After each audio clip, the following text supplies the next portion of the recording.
रक्षक की चीख पुकार का शोर अब शिवम के कानों में गूंज रहा था। अंधकार में बस एक ही चेहरा उसके सामने था, विशिन। क्या ये सच में उसका दोस्त था या वो जो राक्षस बन चुका था? विशिन, मैं हूं शिवम, ये तुम क्या कर रहे हो? शिवम के सामने विशिन था, लेकिन वो पुराना विशिन नहीं था। उसका रूप बदल चुका था। एक तरफ इंसानी चेहरा, दूसरी तरफ ब्रह्म राक्षस का प्रचंड साया। विशिन, ये तुम नहीं हो, अपने आप को संभालो, तुम रक्षक हो, हम सब तुम्हारे अपने हैं। एक पल के लिए शिवम की बात जैसे विशिन के अंदर के इंसान तक पहुंच गई थी। उसकी आंखों में एक झलक दिखी, पहचान की, अपने होने की। मैं लेकिन वो पल छोटा था। ब्रह्म राक्षस की शक्ति ने उसे एक बार फिर से अपने कब्जे में ले लिया। विशिन, रुको, मैं तुमसे लड़ना नहीं चाहता। शिवम ने अपनी तलवार उठाई, लेकिन वो जानता था ये लड़ाई उसके दोस्त और एक राक्षस के बीच थी, और हर बार, हर पल उसका दोस्त उससे दूर जा रहा था। विशिन, रुको, ये तुम नहीं हो। वहीं दूसरी तरफ जंगल में बचे हुए रक्षक एक जगह इकट्ठा हो गए थे, लेकिन उनकी आंखों में डर था और धीरे धीरे उनका विश्वास टूटता जा रहा था। विशिन अब एक राक्षस बन चुका है, हमें मिलकर उसे तुरंत मार देना चाहिए, वरना वो सबको खत्म कर देगा। लेकिन आचार्य का आदेश है, हमें उसे जिंदा लाना है। तभी शिवम खूनी हालत में रेंगता हुआ बचे हुए रक्षकों के पास आता है। विशिन ने उसे पूरी तरह मार डाला था, लेकिन शिवम ने दोस्ती के नाते उस पर एक भी वार नहीं करा। शिवम, तुम्हें क्या हुआ? विशिन अभी भी हमारा दोस्त है, मैं उसे वापस लाऊंगा। वापस? उसने हमारे साथियों को मार डाला और तुम अब तक उसके लिए लड़ रहे हो? तुम हम सबको खतरे में डाल रहे हो शिवम। शिवम की बातें उनके दोस्तों के बीच विश्वास और डर की लड़ाई बन गई थी। एक तरफ दोस्ती का विश्वास, दूसरी तरफ मौत का डर। मैं जो भी करूं, वो मेरे आचार्य का आदेश है। अगर तुम्हें विशिन को मारना है तो पहले मुझे मारो। गुरुकुल में एक कोने में आचार्य सूर्यदेव एक प्राचीन ग्रंथ के पन्ने पलट रहे थे।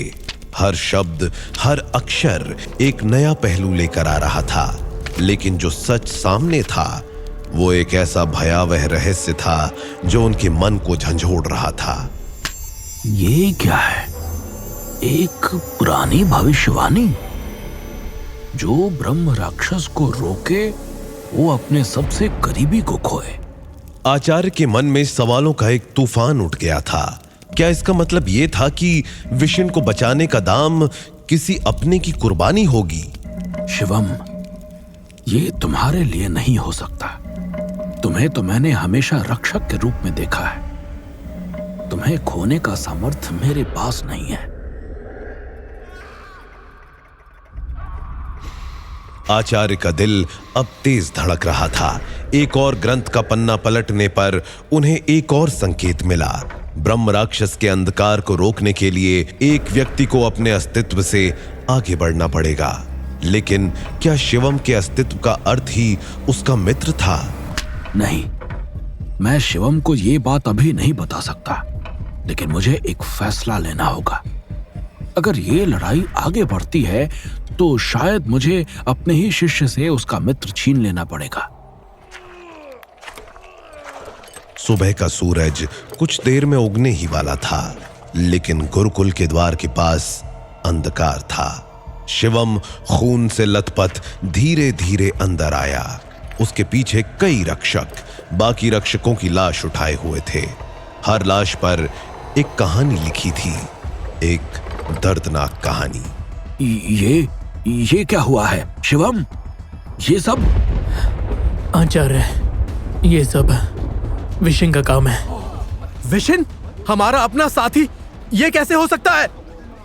उसने सिर्फ हमारे मित्रों को नहीं मारा, उसने हमारे विश्वास को मारा है। मेरा शक सही निकला। कैसा शक आचार्य? आचार्य सूर्यदेव ने अपने शिष्यों को इकट्ठा किया। उनका चेहरा गंभीर था और आवाज में एक दर्द, एक सच का दर्द जो उन्हें सबके सामने रखना था। रक्षकों, अब समय आ गया है कि तुम्हें एक ऐसे सच के बारे में बताऊं जो अब तक नहीं बताया था। विशिन, जो हमारा इस गुरुकुल का बड़ा रक्षक था, अब ब्रह्म राक्षस बनने के बिल्कुल करीब है।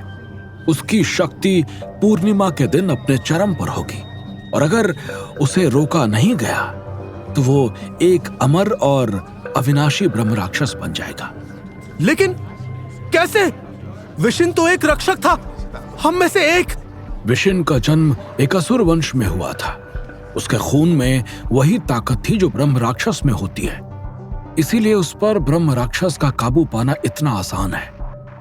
मैं ये सच जानता था, लेकिन इस आशा में छुपाया कि मैं उसे एक सच्चा रक्षक बना पाऊंगा। पर अंधकार ने अपना पंजा उस पर डाल दिया है। आपको ये पहले बताना चाहिए था आचार्य।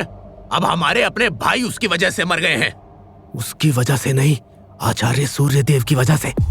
रक्षक के मुंह से ऐसा सुनते ही आचार्य और शिवम चौंक जाते हैं। शिवम घूर के उस रक्षक को देखता है और उसकी तरफ चलने लगता है। शिवम उस रक्षक के सामने खड़ा होता है और उसको गर्दन से पकड़ लेता है। आज के बाद तुम्हारे गले से आवाज ना आए। ये बोलते हुए शिवम रक्षक को धक्का देता है और खुद भी गिर जाता है।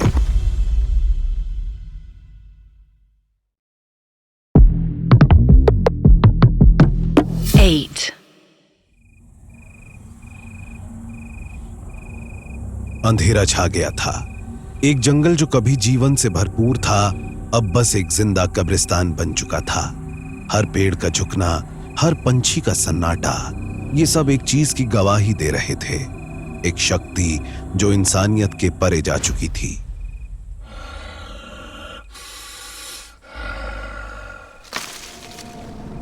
जंगल के बीच विशिन था, पर यह वही विशिन नहीं था जो गुरुकुल का श्रेष्ठ योद्धा कहलाता था।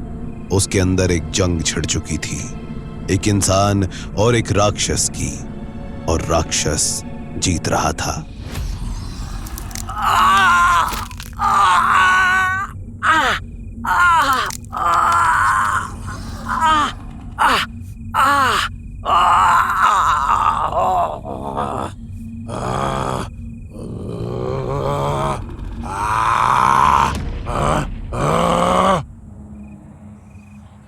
विशिन के हाथों का रंग बदलने लगा। उसकी आंखें लाल शोले की तरह चमक उठी। उसके शब्द अब इंसानी नहीं, एक राक्षस के थे। छोड़ दो ये इंसानी खाल विशिन, तुम्हारा असली रूप ये है। अब ये संसार तुम्हारा खेल है और ये सब तुम्हारे शिकार।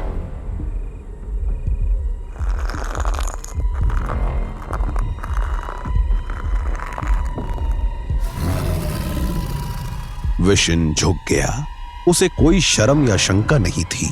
उसने अपने पंजे जमीन पर घेरे और उसी जमीन पर असुरों का प्रतीक खुद बना दिया, एक चिन्ह जो ये दर्शाता था कि अब ये जमीन उसकी है।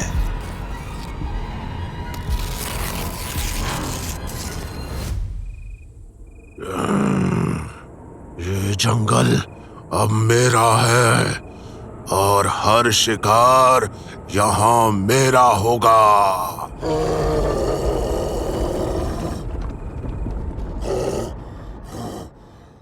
सबकी जान ले लेंगे। बस करो, हम एक समझदारी से फैसला लेंगे, ना कि गुस्से में।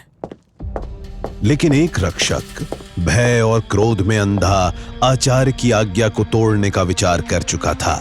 उसने असुरों के साथ समझौता करने का फैसला किया, एक ऐसा समझौता जो सिर्फ तबाही लाएगा।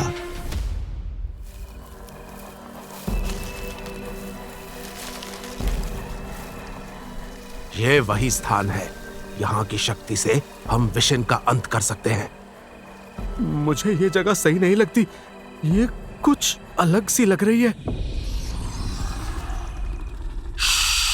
विशिन आ गया है। विशिन, जो अब मानव से ज्यादा राक्षस बन चुका था, अपनी आंखों में एक डरावनी चमक लिए प्रकट हुआ। उसके हाथ और शरीर पे असुर के चिन्ह दिखाई देने लगे थे। मुझे फंसाना चाहते हो? गलती कर दी तुमने।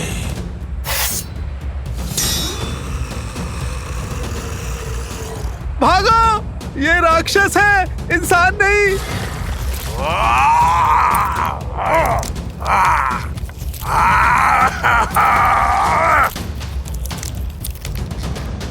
एक एक करके रक्षक गिरते गए।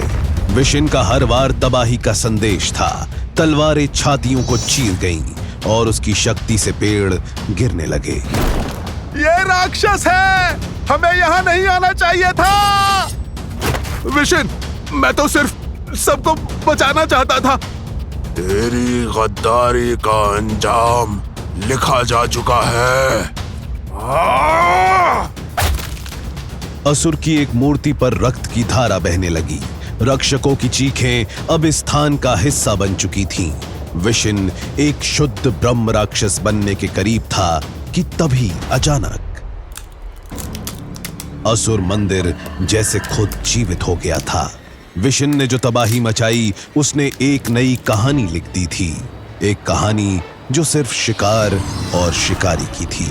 ये संसार अब मेरा खेल है और मैं इसका सम्राट।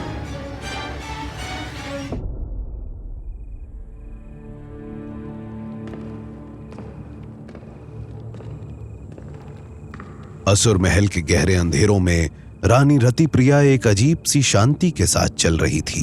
विशिन, मेरा अस्त्र, मेरा शिकार, तुम्हारी हर सांस अब मेरी इच्छा का पालन करेगी। उसके सामने था असुर देवता का प्रतिमान, एक मूर्ति जो अब खुद जैसे उसके शब्द सुनने के लिए बेचैन थी। असुर शक्तियों को समर्पित एक नई ताकत, एक नई शुरुआत। उसका लहू मूर्ति के नीचे गिरते ही असुर के चिन्ह जगमगाने लगे। महल की दीवारों में एक अजीब सी ऊर्जा दौड़ गई थी। दूर कहीं जंगल के बीच विशिन एक शिकार पर था। उसका शक्तिशाली रूप और ब्रह्म राक्षस की शक्ति उसके अंदर लड़ रही थी। उसके शरीर पर उभरते असुर चिन्ह उस बात का संकेत दे रहे थे कि वो अब इंसान नहीं रहा। जंगल की गूंज असुर महल तक पहुंची, लेकिन रति प्रिया के चेहरे पर एक अजीब सा सुकून था, जैसे उसका खेल अभी शुरू हुआ हो। ये आवाज है शुरुआत की, एक अंत की। विशिन अब मेरी तलवार है और ये संसार उसका मैदान। रानी रति प्रिया ने मूर्ति के नीचे रखा चालिस उठाया और अपने हाथ ऊपर उठाए। एक नई शक्ति का अभिशाप उसके शब्दों के साथ बंधा जा रहा था। विशिन, अब तुम्हारे हाथ तबाही लिखने के लिए आगे बढ़ेंगे। कोई तुम्हारा सामना नहीं कर सकता। उसी वक्त जंगल के एक कोने में विशिन के रूप में एक असुरी चेहरे का जन्म हो रहा था। रति प्रिया की हंसी और विशिन की दहाड़ दोनों एक होने के लिए तैयार थे।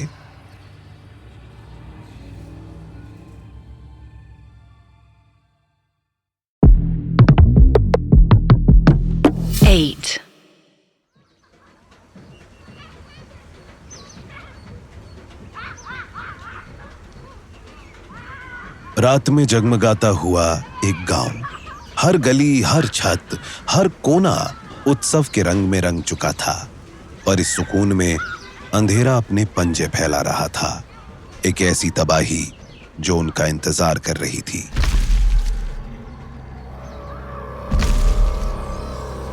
जंगल के कोने से एक छाया धीरे धीरे आगे बढ़ रही थी।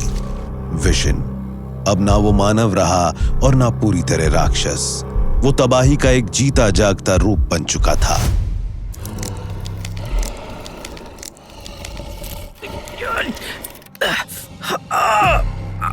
रुको, रुको, मुझे मत समझाओ। मैं ये नहीं करना चाहता। छोड़ो इस इंसानियत को, ये तुम्हारी ताकत को रोकती है। हर चेहरा यहाँ तुम्हारे शिकार का इंतजार कर रहा है।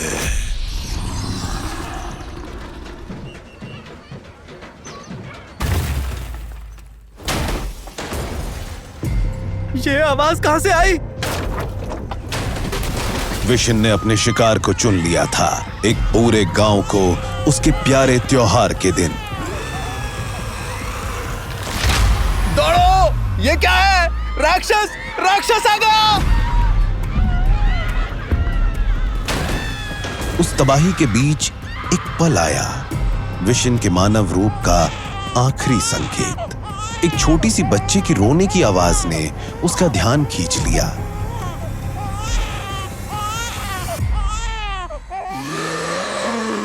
जो मानव विशन था वो कहीं खो चुका था, अब सिर्फ तबाही का नाच बाकी था।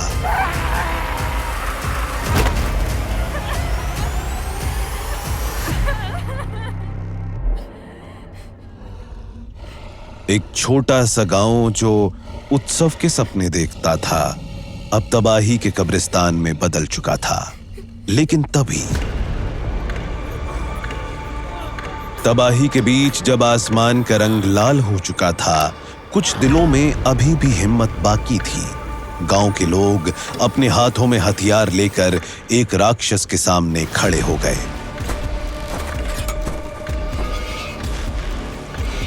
ये हमारा गांव है, हम इसे किसी राक्षस के लिए छोड़कर नहीं भागेंगे।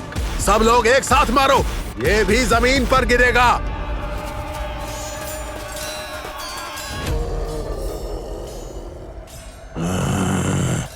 अब तुम्हें दिखाना होगा कि मैं कौन हूं।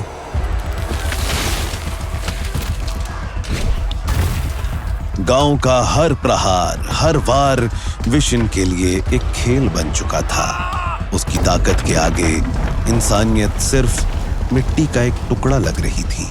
राक्षस को गिराओ, एक साथ उस पर वार करो। मुझे गिराओगे? तुम लोग अभी तक समझे नहीं, ये तुम्हारा अंत है। एक पल के लिए विशन के हाथों में एक निर्दोष बच्चा था और उसके दिल में एक छोटी सी रोशनी जगी। मैं ये नहीं कर सकता। अभी उस पर वार करो, मारो इस राक्षस को। लेकिन उस मानव रूप का वो पल एक हमले के साथ खत्म हो गया। अब बस राक्षस था और तबाही थी।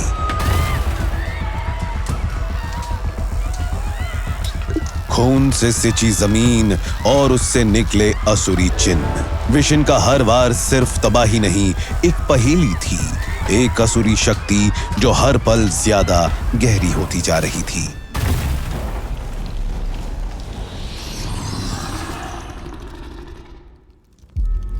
गांव के तबाही की खबर शिवम तक पहुंच चुकी थी।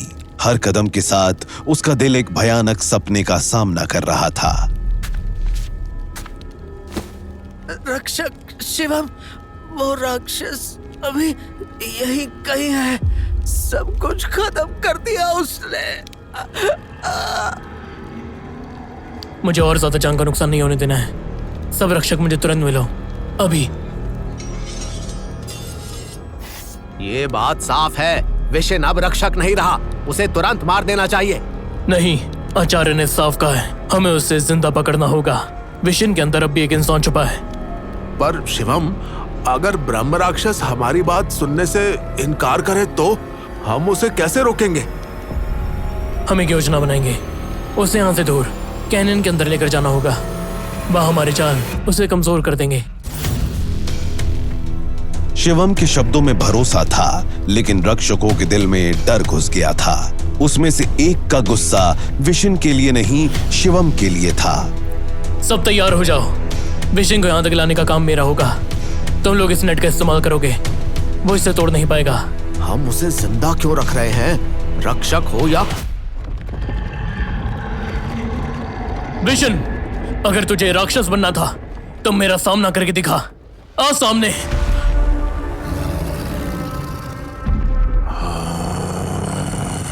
शिवम, तू भी मेरा शिकार बनेगा। योजना एक एक करके सही चल रही थी। विशन कैनियन के जाल के बीच पहुंच गया था और रक्षक अपने हथियार लेकर रेडी थे। अभी नहीं, बस एक कदम और, फिर छोड़ना। अब और इंतजार नहीं कर सकता। ये ब्रह्म राक्षस मरना चाहिए। रुको, तुम सब कुछ बिगाड़ दोगे।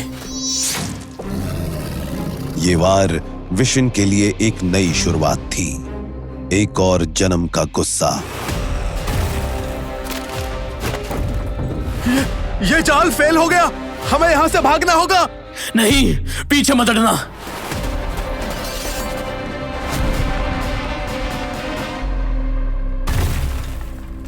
जब शिवम जमीन पर गिरा, एक पल के लिए सब कुछ रुक गया। रक्षकों का विश्वास टूट चुका था और विशन ने अपनी तबाही का नया रंग दिखाना शुरू किया।